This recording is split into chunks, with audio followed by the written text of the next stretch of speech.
রমজান মাসের একেবারে শেষের দিকে আমরা উপনীত হয়েছি। আর কয়েকটা দিন বাকি আছে। আরেকটা জুমা আমাদের নসিবে থাকলে আমরা পেতেও পারি, আর না পেলে এটাই হবে হয়তো শেষ জুমা। রমজানের এই পড়ন্ত বেলায় শেষের দিকে এসে একজন ইমানদারের মনোজগতের যে অবস্থা হয় সাধারণত, সেটি হলো ভয় এবং আশা উভয়টির সমন্বয়। আমরা সাধারণত ইমানের যে তাড়া, তাকওয়ার যে তাগাদা, আল্লাহ রাব্বুল আলামিনের প্রতি বিশ্বাস এবং ইয়াকিনের যে ফলশ্রুতি, এগুলোর কারণে রমজান জুড়ে আমরা ভালো কিছু করব, সে প্রত্যাশা, সে স্বপ্ন, সে আগ্রহ আমাদের অনেকেরই রমজানের শুরুতে থাকে। কিন্তু রমজানের শেষের দিকে এসে বিশেষ করে আমাদের হিসাব মেলাবার সময় হয়। আর হিসাব মেলাবার সময় যখন হয়, তখন আমরা অনেকেই অনেক বেশি হতাশ হয়ে যাই। আবার অনেকে শয়তান মিথ্যা সান্ত্বনা দেয়, প্রবোধ দেয়। আর অনেকে এই দুইটার মধ্যে ভয় এবং আশা, এই দুইটার মধ্যে দারুণভাবে সমন্বয় করতে পারেন। রমজানের এই শেষের দিকে এসে বিশেষ করে একটি হিসেব আমাদের সবার মেলানো দরকার। সেটা হলো আল্লাহ রাব্বুল আলামিন যে আমাদেরকে সিয়াম ফরজ করে দিয়েছেন, রোজা রাখাটাকে ফরজ করে দিয়েছেন, সেটা কেন করেছেন, তার সুফল কি, তার মূল লক্ষ্য কি, আল্লাহ রাব্বুল আলামিন সেটি বলেছেন। তাকওয়া অর্জন করতে পারা, তাকওয়ার চেতনা অন্তরে ধারণ করতে পারা। তাকওয়ার যে চেতনা মানুষ অন্তরে ধারণ করে, হৃদয়ে লালন করে, এই চেতনাটা সৃষ্টি করাটাই হলো সিয়ামের উদ্দেশ্য। রমজানের পড়ন্ত বেলায় এসে শেষের দিকে এসে আমাদের সে উদ্দেশ্য কতটা সাধিত হয়েছে, কতটা হাসিল হয়েছে, সে যোগ বিয়োগ কষার সুযোগ সবচেয়ে দারুণ সময় এটি। রমজানের এতগুলো দিন অতিবাহিত হয়ে গেছে, আমরা আল্লাহ তৌফিক দিয়েছেন, রোজা রেখেছি, তারাবি পড়েছি, ইফতার সাহারি করেছি, টুকটাক নেকামলের চেষ্টাও করেছি। কিন্তু আমার মনোজগতের অবস্থাটা কি আসলে? আমি কি নিজেকে পরিবর্তন করতে পেরেছি? আমি কি মুত্তাকি হয়ে উঠতে পেরেছি? আমি কি আমার মধ্যে আল্লাহ ভীতির চেতনা জাগ্রত রেখে আল্লাহ রাব্বুল আলামিনের ভয়ে, আল্লাহর আদেশ নিষেধগুলোকে মাথায় রেখে চলার মতো মানসিকতা তৈরি করতে পেরেছি? নাকি আমার রমজান পূর্ববর্তী যে জীবন ছিল, সেই রমজান পূর্ববর্তী জীবনের সাথে আমার রমজানের শেষের দিকে সে রমজান পরবর্তী জীবনের মধ্যে তেমন কোনো পার্থক্য আমি দেখতে পাই না। এই হিসেবটা আমাদের সবচেয়ে বেশি মেলানো দরকার। আল্লাহ রাব্বুল আলামিন কোরআনে কারিমে বলেছেন, ইন্নামা ইয়াতাকাব্বালুল্লাহু মিনাল মুত্তাকিন। রমজানের সাথে, রোজার সাথে তাকওয়ার সম্পর্ক অত্যন্ত সুনিবিড় এবং অত্যন্ত সুগভীর। আল্লাহ বলেছেন, ইন্নামা ইয়াতাকাব্বালুল্লাহু মিনাল মুত্তাকিন। আল্লাহ তাআলা কবুল করবেন শুধু মুত্তাকিদের কাছ থেকে, যাত্রাটা আল্লাহ কবুল করবেন না। কারো রমজান যদি তাকে তাকওয়ার পথে একটুও বাড়ায়, তাহলে যতটুকু তাকে অগ্রসর করলো ততটুকুন তার কবুল হবে। আর যদি কারো রমজান তার তাকওয়াতে কোনো প্রকার পরিবর্তন না আনে, তার তাকওয়াতে কোনো প্রকার উন্নতি সাধন না করে, অগ্রগতি না হয়, তাহলে তার রমজান ব্যর্থ মনোরথ হওয়ার সমূহ শঙ্কা আছে। মুহতারাম হাজরিন, এই তাকওয়া আর মুত্তাকি, এ দুটি শব্দ আমাদের মনোজগতে খুব গভীরভাবে গেঁথে ফেলতে হবে। যদি আমরা আমাদের দুনিয়া এবং আখিরাত উভয় জগতের সাফল্য চাই, চূড়ান্ত সার্থকতা চাই, আল্লাহর কাছ থেকে বিনিময় প্রত্যাশা করি, দুনিয়াতে আমরা প্রকৃত অর্থেই সুখময়, স্বাচ্ছন্দ্যময়, তৃপ্তিময় জীবন যদি আমরা প্রত্যাশা করি, তাহলে তাকওয়া নামক এই চেতনা অন্তরের গভীরে খুব দারুণভাবে আমাদের গেঁথে ফেলতে হবে। আমরা গোটা রমজান জুড়ে প্রতিদিন ইফতারের ঠিক আগ মুহূর্তে তাকওয়ার একটা দারুণ কসরত, একটা চর্চা আমরা সবাই করেছি। আমাদের সামনে দস্তরখানে সাজানো ছিল রকমারি খাবারের পসরা, অত্যন্ত মুখরোচক, সাধ্য অনুযায়ী প্রত্যেকে আমরা পানীয়, খাদ্য এর ডালা সাজিয়ে আমরা অপেক্ষা করেছি প্রতিটা দিন। আমরা যখন ইফতারের জন্য সন্ধ্যায় সূর্য ডুবার কয়েক মিনিট আগে টেবিলে বা দস্তরখানে খাবার সাজিয়ে বসেছি, তখন একদিকে আমাদের সামনে সব মুখরোচক খাবার উপস্থিত, অপর দিকে আমাদের পেটে প্রচণ্ড ক্ষুধা, আমাদের গলে প্রচণ্ড তৃষ্ণা। ক্ষুধা এবং তৃষ্ণাও আছে, আবার সামনে মুখরোচক খাবারও আছে, কিন্তু আমরা কেউ খাইনি। আমরা সবাই অপেক্ষমান ছিলাম আল্লাহর নির্দেশের, কখন সূর্য ডুববে। আল্লাহ বলেছেন, আতিম্মুস সিয়ামা ইলাল লাইল, তোমরা রোজাকে রাত পর্যন্ত পূর্ণ করো, অর্থাৎ সন্ধ্যা পর্যন্ত পূর্ণ করো। সূর্য ডুবার সঙ্গে সঙ্গে এই রাত শুরু হয়, অতএব সে পর্যন্ত সিয়ামকে কন্টিনিউ করো, কমপ্লিট করো। এই যে রোজাকে পরিপূর্ণ করতে বলা হয়েছে সূর্য ডোবা পর্যন্ত, আমরা আল্লাহর এই আদেশের জন্য অপেক্ষমান থাকি। এত রকমের খাবার আছে, পেটে প্রচণ্ড ক্ষুধা আছে, কিন্তু আল্লাহর নির্দেশ নাই, এজন্য অপেক্ষায় থাকি কখন নির্দেশ হবে। এই কালচারটা বা এই যে চর্চাটা, এটা আমরা সবাই করেছি। যে নিয়মিত নামাজ পড়েন না তিনিও করেছেন, যিনি নিয়মিত পড়েন তিনিও করেছেন, যিনি হয়তো ব্যবসা বাণিজ্য করতে গিয়ে, কাজকাম করতে গিয়ে হালাল হারামের বাজ বিচার এতটা করেন না তিনিও করেছেন, আর যিনি মাশাআল্লাহ সব ক্ষেত্রে সিরিয়াস তিনিও করেছেন। যিনি মানুষের সাথে কথায় কথায় মিথ্যা বলেন, প্রতারণা করেন, কেউ যখন না দেখে তখন মোবাইলে, ইউটিউবে গোপনে হারাম জিনিস দেখেন, সোশ্যাল মিডিয়াতে হারাম জিনিস দেখেন, তিনিও কিন্তু ইফতারের আগ মুহূর্তে বসে অপেক্ষমান ছিলেন। এমনকি কোথাও তিনি যদি নির্জন কক্ষে থেকে থাকেন, গাড়িতে একাকী থেকে থাকেন, তার হাতে খাবার আছে, পানীয় আছে, ইফতারের আইটেম আছে, এদিকে পেটে ক্ষুধা আছে, তিনিও কিন্তু সূর্য ডুবার এক মুহূর্ত আগ পর্যন্ত সে খাবার পানীয় গ্রহণ করেন নাই। এই চিত্রটা আমাদের সবার মধ্যে ছিল না? এই চিত্রের একটা কমপ্লিট বার্তা আছে। কি সেটা? সেটা হলো আমার জীবনে যে কোনো বিষয়ের জন্য, যে কোনো বস্তুর জন্য যত চাহিদাই থাকুক না কেন এবং যত অপরচুনিটি থাকুক না কেন, একদিকে আমার চাহিদা প্রয়োজন, অপরদিকে আমার সুযোগ অপরচুনিটি, এই দুইটাকে নিয়ন্ত্রণ করবে আল্লাহর আদেশ এবং নিষেধ। এই বার্তা আমাদেরকে রোজা প্রতিদিন দিয়েছে, একবার নয় বহুবার। রমজানের শুরুর দিকে যেটা হয়েছে, প্রথম আপনি রোজা রাখতে এতটা অভ্যস্ত হয়ে ওঠেননি, অনেকদিন পরে রোজা রেখেছেন। রমজানের প্রথম 1 দিন 2 দিন 3 দিন শুরুর দিকে আপনি হয়তো ভুলে একটু পানির গ্লাসও নিয়ে ফেলেছেন, পান করবেন, ভালো কিছু ধরে ফেলেছেন, আপনার পছন্দের কোনো খাবার খেয়ে ফেলবেন, হয়তো 1-2 কামড় দিয়েও ফেলেছেন, কিন্তু সাথে সাথে আপনি সতর্ক হয়ে গেছেন। কেন? কারণ আল্লাহর নির্দেশ নাই। মোহতারাম হাজিরিন, এই জন্য আল্লাহ বলেছেন কুতিবা আলাইকুমুস সিয়াম কামা কুতিবা আলাল্লাযীনা মিন ক্বাবলিকুম লাআল্লাকুম তাত্তাকুন। তোমাদের উপর সিয়াম ফরজ করা হয়েছে যেভাবে তোমাদের উপর উটদের উপর ফরজ করা হয়েছে। কেন? আশা করা যায় যাতে তোমরা মুত্তাকি হও, যাতে তোমাদের মধ্যে তাকওয়ার চর্চা বাড়ে, আল্লাহ ভীতির চেতনা থেকে নিজেকে কন্ট্রোল করার, নিজের জীবনের সমস্ত ডিসিশনগুলোকে নিয়ন্ত্রণ করবার এই দীক্ষা যেন তোমরা পাও, সেজন্যই সিয়াম দেওয়া হয়েছে। সিয়ামের প্রাথমিক লক্ষ্যই এটা। রমজানের এই পড়ন্ত বেলা এসে, শেষের দিকে এসে আমাদের সেই হিসেবটা খুব ভালোভাবে করতে হবে, একান্তে বসতে হবে। আমি আমার ব্যবসা পরিচালনা করতে গিয়ে, আমি আমার কর্মস্থলে কাজকাম করতে গিয়ে আমার হাতটা কি থেমে যায় কিনা, আমার পাওটা কি থেমে যায় কিনা, আমার পথ চলা থমকে যায় কিনা, আল্লাহর আদেশ এবং নিষেধের কথা মাথায় রেখে। আমার মুখ দিয়ে একটা কথা বের হতে যাচ্ছে, কিন্তু আল্লাহর আদেশ নিষেধের বিবেচনা এটি আমার মধ্যে জাগ্রত হয়েছে এবং আমি সাথে সাথে নিজেকে নিয়ন্ত্রণ করতে পেরেছি। এই যে আত্মনিয়ন্ত্রণ, এই যে নিজেকে থামানো, আল্লাহর আদেশ নিষেধ দ্বারা পরিচালিত করা, এই কসরত, এই চর্চা, এটা আপনার মধ্যে, আমাদের মধ্যে যতটুকু বেড়েছে, এই রমজানের যে কয়েকটি দিন চলে গেল, এই দিনগুলোতে যদি আমাদের এই আত্মনিয়ন্ত্রণের প্রচেষ্টাটা একটুও বাড়ে, তাহলে মনে রাখতে হবে রমজান অতটুকুই সার্থক। কতটুকু নিজেকে আপনি নিয়ন্ত্রণ করতে পেরেছেন, কতটুকু আপনার মধ্যে এই সংযম এসেছে, কতটুকু নিয়ন্ত্রণ এসেছে, এই হিসেবটা আমাদের এই মুহূর্তে করা দরকার। কারণ আল্লাহ বলেছেন ইন্নামা ইয়াতাকাব্বালুল্লাহু মিনাল মুত্তাকিন, কেবল কবুল হবে মুত্তাকিদেরটাই। ওই যে যারা আত্মনিয়ন্ত্রণ করতে পেরেছে, সংযম এর অভ্যাস গড়ে তুলতে পেরেছে। গীবত করতে যাচ্ছে না, তার পেছনে আমি এই কথা বলছি, এটা ঠিক হচ্ছে না, বলতে গিয়ে আবার থামছে, না সরি গীবত হয়ে যাবে, থাক। কাউকে একটা কথা বলতে যাচ্ছে, না থাক বললাম না তোমাকে, কারণ কথাটা গালির মধ্যে পড়বে, বাজে আচরণের মধ্যে পড়বে, আল্লাহ অসন্তুষ্ট হবেন, সেজন্য আমি বললাম না। প্রতিদিন রোজা রেখে যেরকম বারবার শুরুর দিকে বিশেষ করে খাবার এবং পানীয় খেতে গিয়েও আপনি আবার থমকে গিয়েছেন, ইফতারের সময় যেরকম আপনি সজ্ঞানে জেনে বুঝে সকল লোভ, সকল আকর্ষণ সবকিছুকে উপেক্ষা করে আল্লাহর নির্দেশকে সমুন্নত রেখেছেন, কোনোভাবে সেটাকে নষ্ট হতে দেননি।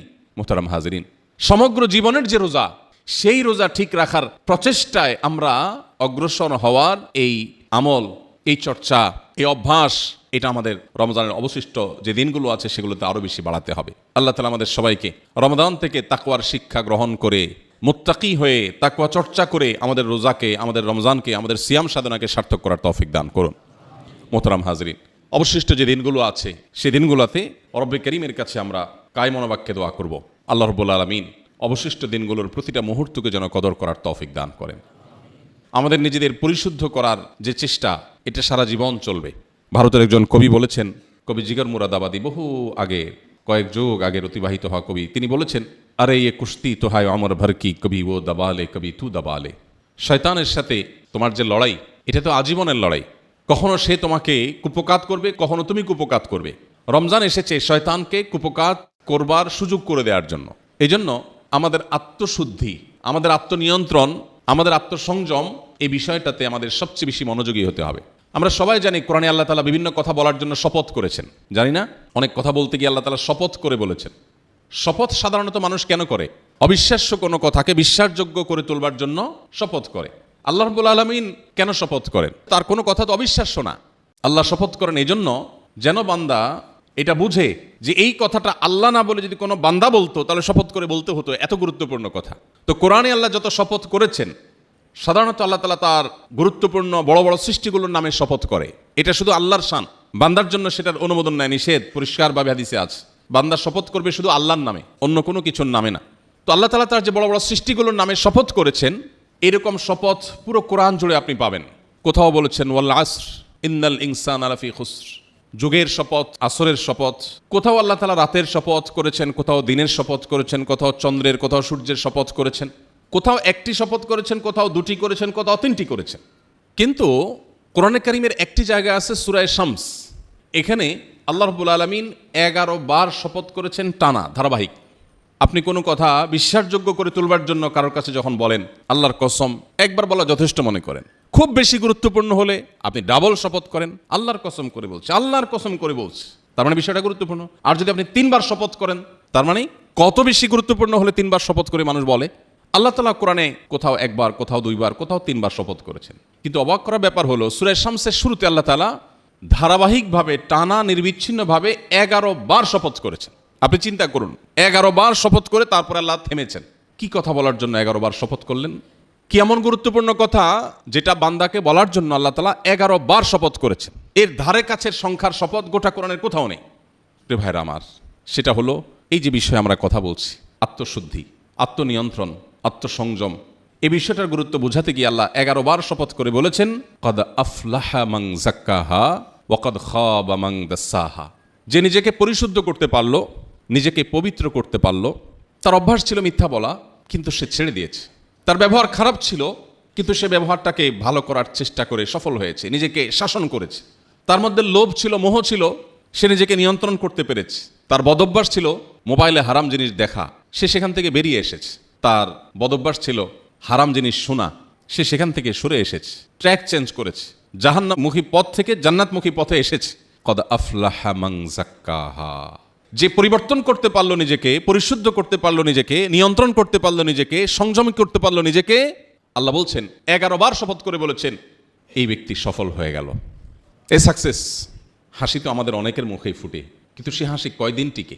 একজন অনেক হাসছে, অনেক খুশি, তার প্রমোশন হয়েছে, বিজনেসের একটা ভালো ডিল সে করতে পেরেছে, অনেক খুশি, মিষ্টি কিনছে, খাবার কিনছে, সবার সঙ্গে শেয়ার করছে, ফেসবুকে শেয়ার করছে, অনেক খুশি।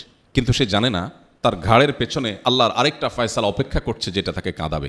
আবার আরেকজন অনেক কাঁদছে, অনেক দুঃখ, অনেক কষ্ট, তার অনেক বেদনা, তার বড় কিছু হারিয়ে গেছে, সে কাঁদছে। আমরা দেখি সে দুঃখী, কিন্তু আল্লাহর ফয়সালা হয়তো তার ঠিক পেছনে অপেক্ষা করছে, এমন কোনো ফয়সালা যেটার ফলে সে এত খুশি হবে, এত হাসির উপলক্ষ আসবে, যেটা আর কারোর হবে না। আল্লাহ রাব্বুল আলামিনের হিকমা এটা বড় আজীব। প্রিয় ভাইরা আমার, দুনিয়ার কোনো হাসি, দুনিয়ার কোনো কান্না, এগুলো কোনোটাই আসলে অরিজিনাল না। এগুলো সাময়িকের জন্য অরিজিনাল হতে পারে, এটা সবগুলোই এতটাই সাময়িক, এতটাই স্বল্প সময়ের, যেটা যে কোনো মুহূর্তে মিলিয়ে যেতে পারে, মিশে যেতে পারে হাসি কান্নায়, কান্না হাসিতে। কিন্তু আল্লাহ তাআলা বলেছেন, ফামান যুহজিহা আনিন নারি ওয়া উদখিলাল জান্নাতা ফাকাদ ফাজ। একজন পরীক্ষা অনেক ভালো ফলাফল করেছে, খুব খুশি, জীবনে প্রথম পাবলিক পরীক্ষা, এসএসসি পরীক্ষা দিয়েছে, সে অনেক ভালো রেজাল্ট করেছে, বাবা খুশি, মা খুশি, সে খুশি, ফ্যামিলির সবাই খুশি, রেজাল্ট ভালো রেজাল্ট করেছে, প্রত্যাশার চাইতে বহুগুণ বেশি, সবাই খুশি। কিন্তু সে জানে না এই ভালো রেজাল্টের পরও হয়তো ভালো কোনো কলেজে সে চান্স পাবে না। আনফর্চুনেটলি ভালো কলেজে চান্স পেলেও হতে পারে এর পরের ধাপে সে আটকা পড়ে যাবে। সবগুলোতে তার মুখে হাসি ফুটেছে, কিন্তু ক্যারিয়ারটা ঠিকমতো গোছাতে পারেনি। সবই গোছাতে পেরেছে, কিন্তু বউটা জীবনে এমন পড়েছে যে তার প্রতিদিন কাদার উপলক্ষ তৈরি হয়। হতে পারে না? হয় না আমাদের আশপাশে এরকম? তো আল্লাহ বলেছেন, এই যে আমরা দুনিয়াতে সফল মনে করি, সাকসেস মনে করি, ওয়াও বলি, মাশাআল্লাহ বলি, খুশি হয়ে যাই, এগুলো সবগুলাই মেকি। এখানকার হাসি হাসি না, এখানকার কান্নাও কান্না না। আল্লাহ বলেছেন, ফামান যুহজিহা আনিন নারি ওয়া উদখিলাল জান্নাহ। যেদিন বিচার দিবস প্রতিষ্ঠিত হবে, জীবনের পুঙ্খানুপুঙ্খ সব কাজের হিসেব নেওয়া হবে, আল্লাহর পক্ষ থেকে যেদিন ঘোষণা কেউ শুনতে পাবে, যাও তুমি মুক্ত, তুমি নাজাত পেয়েছ, এই না তোমার জান্নাতের প্রবেশের কার্ড, এই সংবাদ যেদিন কেউ শুনতে পাবে, আল্লাহ বলছেন ফাকাদ ফাজ, এই ব্যক্তি সফল হয়ে গেল, চূড়ান্ত। এ হাসি আর কোনোদিন কান্নায় মিশে যাবে না, এ হাসি আর কোনোদিন অমলিন হবে না, এই সুখ আর কোনোদিন তার থেকে দূর হবে না, চলে যাবে না। মোহতারাম হাজরিন, আল্লাহ রাব্বুল আলামিনের কাছে একজন ইমানদার তার জীবনের সমস্ত হাসি কান্না, প্রাপ্তি অপ্রাপ্তি, তার প্রত্যাশার বাইরের ব্যতিক্রম কিছু, এই সব কিছুকে আল্লাহর আদেশ নিষেধের সামনে যদি কেউ পরিপূর্ণভাবে সমর্পণ করতে পারে, সেই মুত্তাকি, এবং মুত্তাকির জন্যই হলো শেষ হাসি। আল্লাহ সেই কথাই বলেছেন 11 বার শপথ করে, কদ আফলাহা মান যাক্কাহা। ব্যবসায় অনেক ভালো ডিল করেছ, অনেক খুশি হয়েছ, এত লাফাবার কিছু নেই। কোনো বেদনায় তুমি আহত হয়েছ, ভেঙে মুষড়ে পড়ার কিছু নেই। মাথায় রাখবে, এই হাসি হাসিও না, এই কান্না কান্নাও না। যদি তুমি নিজেকে পরিবর্তন করতে পারো, যদি তুমি ফাসিকি জীবন ছেড়ে তাকওয়ার জীবনে আসতে পারো, যদি তুমি আল্লাহর নাফরমানের জীবন ছেড়ে আল্লাহর অনুগত মানুষের জীবনে আসতে পারো। তোমার যদি হেয়ালিপনার জীবন ছেড়ে তুমি যদি সিরিয়াস হতে পারো, তাহলে মনে রাখবে 11 বার শপথ করে আল্লাহ এই কথাটাই বলেছেন, তাহলেই তুমি সাকসেস। এছাড়া সফলতার যত প্যারামিটার তুমি ঠিক করেছো সব মিথ্যা। এই সব তোমাকে সাময়িক সুখ দিবে, চূড়ান্ত সুখ দিবে না। এখানকার প্রাপ্তির কোনো নিশ্চয়তা নেই, তৃপ্তির কোনো স্থায়িত্ব নেই। অতএব তুমি যদি নিশ্চিত প্রাপ্তি আর স্থায়ী তৃপ্তির প্রত্যাশা করো, তাহলে পরিশুদ্ধ করো নিজেকে। মোহতারাম হাজরিন, রমাদানের পরন্ত বেলায় আমরা হিসেব মিলাই কতটা পরিশুদ্ধ হতে পারলাম, কতটা মুত্তাকি হতে পারলাম। যদি কোনো ঘাটতি দেখতে পাই, আল্লাহ লাখ কোটি শুকর, অগণিত শুকর, সুযোগ পুরোপুরি শেষ হয়ে যায়নি, এখনো বেশ কয়েকটা দিন বাকি আছে। এই কয়েকটা দিনের রাতে, দিনে, সকালে, সন্ধ্যায়, দুপুরে, বিকেলে, প্রতিটা মুহূর্তে আমরা নিজেকে একটু অগ্রসর করার, নিজের জীবনে নাফরমানে জীবন থেকে আল্লাহর আনুগত্যের জীবনের দিকে অগ্রসর হওয়ার চেষ্টা করা যাবে তো ইনশাআল্লাহ। এটার জন্য দরকার হিম্মত, সৎসাহস, এটার জন্য দরকার সিরিয়াস চেষ্টা। ঠিক আমার সোশ্যাল মিডিয়ার রিয়্যাক্টগুলো যেভাবে আমি খবর নেই, কমেন্টগুলো যেরকম চেক করি, ঠিক যেরকম আজকের নিউজ ফিডে কি এসেছে সেটা যেরকম চেক করি, নোটিফিকেশন যেরকম চেক করি, আজকের দেশের বাইরের যে সমস্ত নিউজগুলো আমি নিয়মিত চেক করি, মনোযোগ দেই। আমার ব্যবসাটাকে যেরকম যত্নের সাথে আমি সেটাকে অগ্রসর করবার চেষ্টা করি, আমার চাকরিটাকে যেরকম আমি খুব যত্ন সহকারে আগলে রাখার চেষ্টা করি, আমার ক্যারিয়ারটাকে নিয়ে আমি যেরকম সিরিয়াস, তার চেয়ে বহুগুণ যদি সিরিয়াস হতে পারি আমার চরিত্র নিয়ে, আমার আমল নিয়ে, আমার চিন্তা নিয়ে, আমার ঈমান নিয়ে, আমার আখলাক নিয়ে, আমার তাকওয়া নিয়ে, আল্লাহ 11 বার শপথ করে বলছেন, তাহলে আমি হলাম সে মানুষ যার জন্য জান্নাত অপেক্ষা করছে, যে দুনিয়াতে সফল হবে, আখিরাতে সফল হবে, যার হাসি কখনো আর মলিন হবে না। রব্বে কারীম আমাদের সবাইকে সেই মুত্তাকিদের কাতারে শামিল হওয়ার তৌফিক দান করুন। সে মুত্তাকিদের সমস্ত গুণাবলী আমরা অর্জন করার চেষ্টা করব।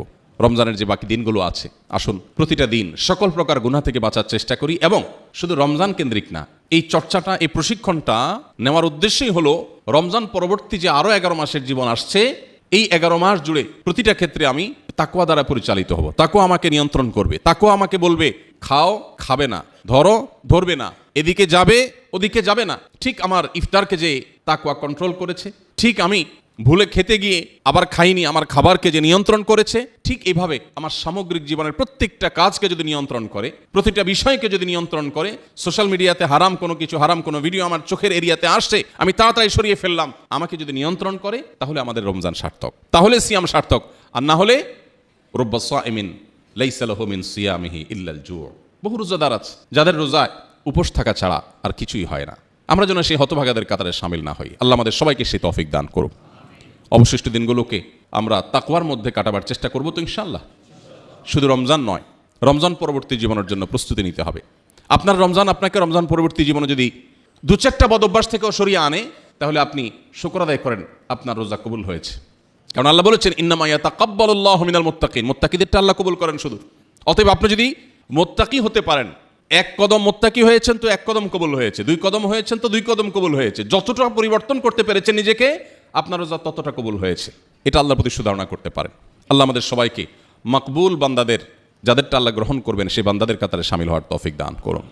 মোহতারাম হাজরিন, আপনারা জানেন, আমরা সবাই অবগত, বৈশ্বিক যুদ্ধ পরিস্থিতির কারণে যে ক্রাইসিস তৈরি হয়েছে, এটি আমাদের জ্বালানি, আমাদের অন্যান্য অনেক কিছুতে প্রভাব ফেলেছে।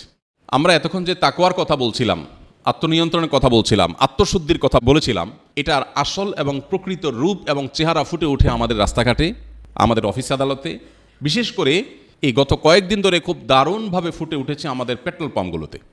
পেট্রোল পাম্পগুলোতে কি আপনারা তাকওয়ার চিত্র দেখতে পেয়েছেন? পান নাই? পেট্রোল পাম্পের যে বিশাল লাইন, এই লাইনের মধ্যে অনেকেই আছেন তার একান্ত প্রয়োজন থেকে লাইন দিয়েছেন, আবার অনেকেই আছেন লাইন দিয়ে কিছু পেট্রোল নিয়ে পাইপ দিয়ে সেটা বোতলে, ড্রামে, বাসায় নিয়ে ভরে আবার এসে লাইন দিয়েছেন। তাহলে এখানে কি আপনি তাকওয়ার চিত্র দেখতে পান না? কি বলেন? এই যে বিশাল বড় লাইন, এই লাইনের সবটুকু তো সত্য না। সবটুকু সত্য? বরং বড় অংশ মিথ্যা। সত্যি এতগুলো মানুষের তেলের দরকার নাই, যতটুকু দরকার আছে তার চেয়ে বেশি সে নিচ্ছে। কেন? কারণ তার ভয়, যুদ্ধ পরিস্থিতি, তেল যদি শেষ হয়ে যায় কি করব, বাসা নিয়ে একটু আমি জমায় রাখি। এই লোক নিজেকে ইমানদার বলছে, এই লোক নিজেকে মুত্তাকি বলছে, সে কিন্তু তেল নিয়ে জমায় রাখছে। সে জানে নবী সাল্লাল্লাহু আলাইহি ওয়াসাল্লাম বলেছেন লা ইয়াহতারকিরু ইল্লা খাতি, যে কোনো পণ্য মজুদ করে রাখে, সংকট সৃষ্টি হয় তার ফলে, এই ব্যক্তি অপরাধী। সে জানে আল্লাহর উপরে ভরসা করতে হয় ইমানদারের, তারপর সে জমায় রাখছে। এই যে আমরা এতক্ষণ তাকওয়ার কথা বললাম, যা দেখেন এই লোক তারাবির নামাজও পড়ছে, রোজাও আছে, মাশাআল্লাহ। রোজা রেখে উনি যে কাজটা করছেন, এই কাজটা কি রোজার সাথে সঙ্গতিপূর্ণ? তাহলে ইফতারের আগে আর বসে থেকে লাভ কি? খান, ক্ষুধা পেটে আছে, এত সুন্দর খাবার আছে, কেন কি দুঃখে খাচ্ছেন না? আপনাকে যে আল্লাহ নিষেধ করেছেন মজুদদারি করতে, সেটা তো আপনি করলেন সারাদিন, তাহলে ইফতারের সময় নাটক করে লাভটা কি? এই অভিনয়ের মানেটা কি? যে আল্লাহ আপনাকে সূর্য ডোবার আগ পর্যন্ত খেতে নিষেধ করেছেন, সে আল্লাহ তো আপনাকে ওই মজুদদারি করতেও নিষেধ করেছেন, বাট সেটা তো আপনি করেন নাই। ইন্টারেস্টিং বিষয় হলো, আল্লাহর আদেশ নিষেধের যৌক্তিকতা, যথার্থতা, প্রয়োজনীয়তা আমরা বাঁটে পড়লে খুব ভালো করে বুঝি, বাঁটে পড়ার আগ পর্যন্ত বুঝি না। গত কয়েকদিন ধরে বিভিন্ন সংস্থা আমার সাথে যোগাযোগ করছে, ফোন করছে, রিকোয়েস্ট করছে, ভাই মানুষকে একটু সতর্ক করেন যাতে বিদ্যুৎ সাশ্রয় করে, জ্বালানি সাশ্রয় করে, যুদ্ধ যদি আরও অনেক বেশি প্রলম্বিত হয় আমরা যেন দুর্ভিক্ষের মধ্যে না পড়ি, বড় বিপদের মধ্যে না পড়ি, আমরা যেন সাশ্রয়ী হই। আমি বলি হ্যাঁ, যেই কথা আমরা 12 মাস বলি, কোরআনে আল্লাহ তাআলা প্রতিটা সূরাতে বিভিন্ন জায়গাতে আল্লাহ বারবার করে সতর্ক করেছেন, সেই সতর্কটা আল্লাহ তাআলা যুদ্ধ পরিস্থিতিতে করেন নাই। কুলু ওয়াশরাবু ওয়ালা তুসরিফু, খাও, পান করো, কিন্তু অপচয় করো না। এই নিষেধাজ্ঞা তো শুধু যুদ্ধ পরিস্থিতির জন্য না। তো আমরা যখন বাঁটে পড়ে যাই, ঠেলায় পড়ে যাই, বিপদে পড়ে যাই, চিপায় পড়ে যাই, তখন আমরা বুঝি না না, পরিমিত হইতে হবে। আল্লাহ মাফ করুন, এই যুদ্ধ পরিস্থিতি যদি আরও প্রলম্বিত হয়, আরও দীর্ঘায়িত হয়, আপনি নিশ্চিত থাকেন এই দেশের সকল ইনফ্লুয়েন্সার, সকল পলিটিশিয়ান, সকল হুজুর, এমনকি সকল গায়রে হুজুর, সবাই দেখবেন সোশ্যাল মিডিয়ায় এসে কান্নাকাটি শুরু করছে, প্লিজ সবাই পরিমিত হন, এসি পারলে 2টা চালান আর 2টা বন্ধ রাখেন, পারলে ফ্যান কম চালায় থাকেন, কারণ আমাদের বাঁচতে হবে। যে জিনিসটা ইসলাম সারা বছর করতে বলেছে, ওইটা আমরা ঠেলায় পড়লে করি, ওইটা আমরা চাপে পড়লে করি, প্রেসারে পড়লে করি। এই জায়গা থেকে ইসলামের শাশ্বত সে দিকগুলো বারবার আমাদের কাছে পরিষ্কার হয়। কেন ইসলাম আমাদের জীবনে সবচেয়ে প্রাসঙ্গিক হওয়া উচিত? আল্লাহ তাআলা আমাদেরকে এ ধরনের পরিস্থিতিতে নিজের তাকওয়ার পরিচয় দেওয়ার তৌফিক দান করুন। আমাদের তাকওয়ার মিটার এখন পেট্রোল পাম্পে চলে গেছে। পেট্রোল পাম্পের দিকে তাকালে বোঝা যায় এই সমাজের তাকওয়ার চিত্র কি। বিভিন্ন মিডিয়াতে আপনারা দেখতে পাচ্ছেন যে অনেকের বাসাবাড়ি এখন মিনি পেট্রোল পাম্প, বাসাবাড়িকে মিনি পেট্রোল পাম্প বানায় ফেলছে। এই পরিমাণ তেল আনছে, আয়না ড্রামের পরে ড্রাম ভরে রেখে দিচ্ছে। তো আমাদের বিশেষ করে বাংলাদেশের এবং সাবকন্টিনেন্টের প্রেক্ষিতে একটু প্রকটভাবে ইসলাম চর্চার নামে এই যে দ্বিচারিতা বা আংশিক ইসলাম চর্চা, এটা আমাদের মধ্যে প্রচণ্ড প্রকট। রমজানে এত মুসল্লি, রমজানের পরে সব কোথায় চলে যায়? হাওয়া হয়ে যায়। প্রত্যেকটা ক্ষেত্রে আপনি দেখবেন যে আমাদের জীবনে অল্প একটু ক্ষেত্রে ইসলাম আছে, অন্য ক্ষেত্রে ইসলাম নাই। আল্লাহ বলেছেন উদখুলু ফিস সিলমি কাফা, তোমরা ইসলামে প্রবেশ করো পরিপূর্ণরূপে। অতএব এই যুদ্ধ পরিস্থিতিতে আমরা নিয়ত করি, শুধু যুদ্ধ পরিস্থিতি না, সারা জীবনের জন্য আমরা প্রতিটা জিনিস খরচ করার ক্ষেত্রে, ব্যয় করার ক্ষেত্রে হিসেবী হব, সংযমী হব এবং কখনো অসহিষ্ণু হব না, অসহনশীল হব না, লোভী হব না, ভবিষ্যতের চিন্তা অতিরিক্ত কাতর হব না, বরং আল্লাহর উপরে ভরসা করা শিখব ইনশাআল্লাহ। আল্লাহর উপরে ভরসা কিন্তু সবাই করে।